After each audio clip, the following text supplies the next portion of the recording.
back to the second edition of the J&J Show. I'm Jason. And I'm Jake. And we're joined here today by our PNN teacher, Coach Lee.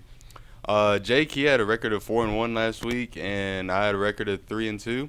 And we're going to be picking some games this week, and we're also going to talk about Heisman candidates, how they're doing this year. And all right, let's start off with number 2 Clemson versus Florida State. Coach Lee, how do you think that game's going to fare out? Yeah, Florida State's just been struggling this year, and Clemson has just proved to be one of the dominant teams in college football, probably right behind Alabama. They're ranked number 2 here. We've got the college football playoff. Top 4 teams being announced after these games on Tuesday, and I fully expect Clemson to be there. The one saving grace I would say for Florida State is they're hosting Clemson. It's also the early game at 11 a.m., noon Eastern time. But even with that, I don't think Clemson comes in sleepwalking. I think they take care of business, and we'll see them right towards the top with Alabama in the playoff. You know, I don't even think Florida State knows what they're doing. And I don't even think home advantage matters in this game. I just think Clemson's a way better team, and they're just going to come in and beat up on Florida State. Yeah, Clemson, they're playing really good this year. They've been dominating pretty much everyone they've played so far. You know, they might, even though it's a morning game, they might come out a little sluggish, but it'll be whatever. They're still going to blow out Florida State. I got Clemson. All right, next game we're going to do is number 14, Washington State versus 24, Stanford. Who do you got, Coach Lee? Oh, I'll tell you what, Washington State's fun to watch. They had game day for the first time in school history last weekend, come on campus, and they impressed the whole country. Ranked number 14, as you said, 6-1 on the season. Stanford's a strong team, and this game is in Stanford, which I think makes it a toss-up. But I'll tell you what, I love Washington State's offense. They've got, I mean, they sling the ball 40 times a game, and their quarterback is averaging close to 400 yards passing on the season. So even on the road, I think it was not really an upset because Washington State is ranked 14, Stanford's 24, but I think it would be considered an upset with the just the traditions of the two schools. But I'm going to Washington State here for another second straight big win. Yeah, I totally agree. I just think Washington's just better rounded. They're more well-rounded. I think their QB is phenomenal, and I think their defense is better. Their skill position players are better. I just think they're going to outplay Stanford. Yeah, Washington State, they just came off a great win against Oregon. I believe they beat them by 14 points. Stanford, they don't have their great running back, Bryce Love. You know, even though it's at Stanford, Washington State's going to go in there and just – I believe they're going to go in there and beat them by 2 touchdowns. All right, next game we're going to do is number 17, Penn State, headed to number 18, Iowa. Who do you got, Coach Lee? I'll tell you what, Penn State has been kind of Jekyll and Hyde so far this year. You know, they look really good 1 week, and you're like, you know what, they might have a chance to win that conference this year and make some noise, and then they just blow a game that they shouldn't have. Iowa's another team. They're 6-1. They've been a surprise team this year. I don't think a lot of people saw that coming. But Iowa's a different team on the road. They are one of the a lot of people don't know, Iowa's one of the toughest places to play on the road. They're a very good home team. But this one's at Penn State, so I think I got to favor the home team here. The ESPN game at 3:30 Eastern time. I think Penn State's going to be ready for them. So I did some digging in Iowa's stats, and I found out that every game they've gotten an interception, they've won. And when they don't get an interception, they've lost. So I think if they can control the turnovers and get a few of those, they can beat Penn State, even at Penn State Stadium. So I think I have Iowa. Iowa, they're always tough to beat. Penn State, they've blown 2 leads against ranked teams, really good teams. Ohio State, they had a 2-touchdown lead, a 12-point lead on Ohio State in the 4th quarter and blew that. And they blew a touchdown, not a touchdown, but a 4-point lead against Michigan State. I believe, you know, the way Penn State's been playing, they might blow another lead. I got Iowa.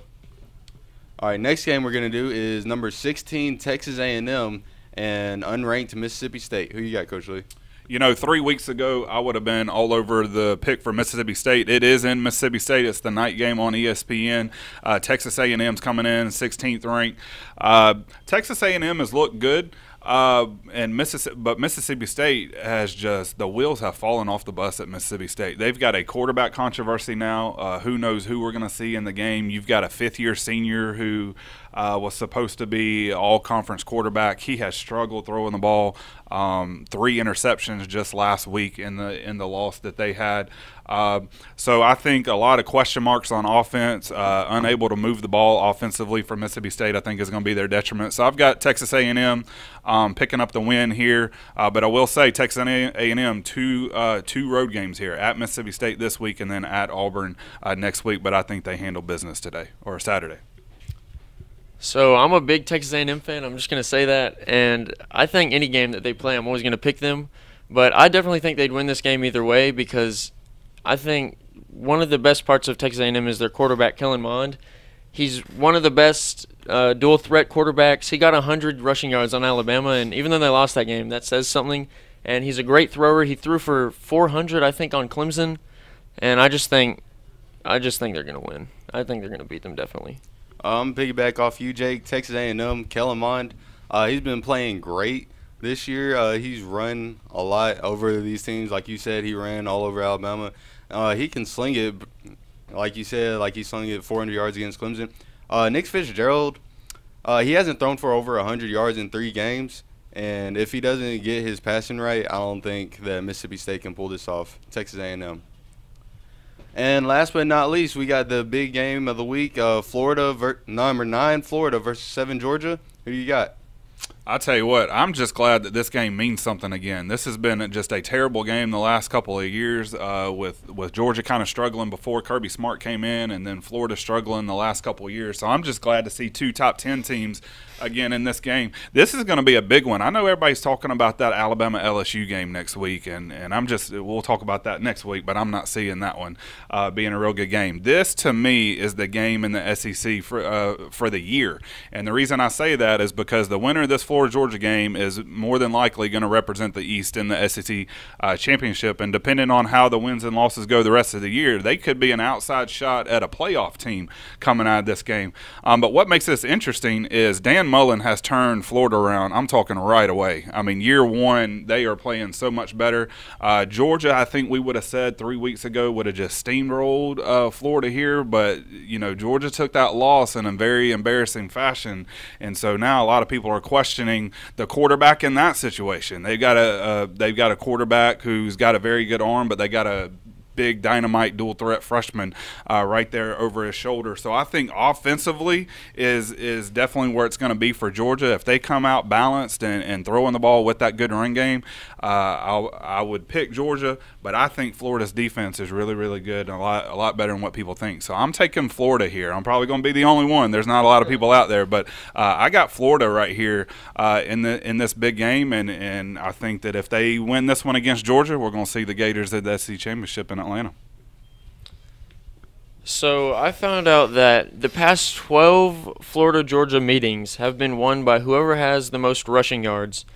And I think Georgia has the better run defense, but also I think they have 2 really good running backs. And I know Florida does too, and this game could go either way, but I still think this will be decided by rushing yards, and I think Georgia is going to win that battle in rushing yards. So I think Georgia's going to win.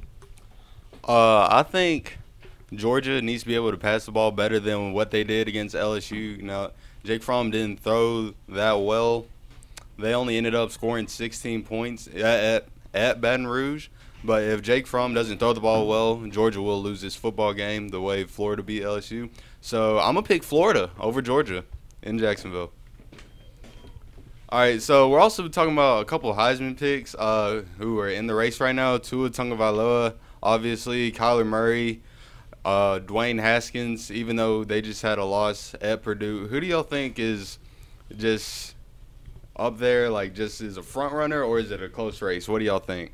We got 5 weeks left in college football season, so a lot can happen in these last 5, especially when you get to the rivalry week. But I tell you what, if it ended today, it is a one-man's race. I don't even know who else they invite to New York with Tua. But right now, it is Tua's. It is his to lose the rest of the year.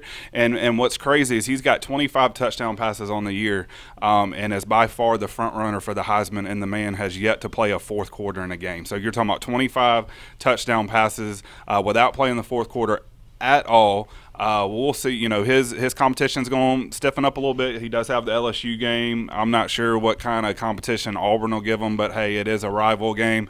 So he'll have a couple of games where he's going to have to play a full game. So we'll see. But at this point, I think anybody that says anything other than Tua is just foolish right now. I think the big question is who gets invited to New York to attend the ceremony with him. So I agree, Tua is definitely the front runner, but I think in second place, if anyone could take his spot, it'd be Kyler Murray. He has better completion percentage. He has more rush yards. I don't think he has more touchdown throws, but he has the higher completion percentage, and I definitely think he's a very good quarterback. And if there's anyone that could dethrone Tua, it'd be him. And so we'll see in the next 5 weeks what happens. I think as long as Tua plays great against LSU, he hasn't completely clinched it yet, but if he just plays great and they blow out LSU, he's going to clinch it then. Kyler Murray, he still has to play Oklahoma State. Oklahoma, if they make it to the Big 12 championship game, maybe he still has a great showing, but, you know, Tua is just better than everybody, so I don't know. Let's see. Next week, Coach Lee mentioned earlier, next week is they're going to do the first showing of playoff predictions. Who do you have in your top 4 right now? As of right now, who would you have right now? Okay, so I go a little crazy with this. It's kind of bold, but these are my predictions. Number 1, LSU. Number 2, Clemson. 3, Texas. 4, Michigan. That is bold, and if you get those 4 teams, I'll take you out to dinner, Jake. I'll tell you what, with this, one of the things I'm gonna go around this, and then I'll give you my answer. But I tell you, one of the things we've seen with the playoff, especially in the SEC, is teams are beating each other up and taking each other out. I know it's all about money, and it will never happen. But I would like to see the championship games the first weekend in December go away. The reason I say that is because, you know, last year you had Auburn beat Georgia in the regular season, and then they faced each other again in the SEC championship game. Georgia beat them, and so Georgia went. Auburn was left out. This Florida-Georgia game this week that we talked about, same thing could happen. They're probably going to Alabama's definitely going to be in Atlanta. The winner of the Florida-Georgia game is going. They're going to be in the top. They're more than likely going to be in the top 4 when the rankings come out Tuesday. But then if Alabama beats them, they're just beating each other up. The loser of the SEC championship can't go. So I only see one team getting in this year in the conference because of that. So give me Alabama. Give me Clemson. I think even if Clemson were to lose a game here at the end of the year, I think they're just too strong. They'll still win that ACC. I like Jake's Texas pick. I'm not going to go Texas. I'm going to go Oklahoma here, but we shall see. But I think the 3rd team will be out of the Big 12 right there.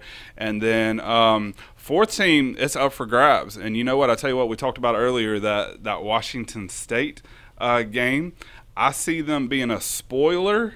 I don't think they can get in the playoff. So I don't think the Pac-12 is going to get in again. So give me that 4th team. Does it really matter? You know, they're not going to win. Let's go Michigan. Not confident in that at all. They're going to lose in the first round, but give me Michigan number 4. I think I'm going to go, obviously, Alabama number 1. Clemson, they're too good. Their schedule's really easy the rest of the way through. No one's going to give them a challenge in the ACC championship game. Give me Clemson at 2. Give me Texas at 3. I believe that Texas will win out for the rest of the season. I think their one loss to Maryland, that was probably just a big fluke game that Maryland just happened to win.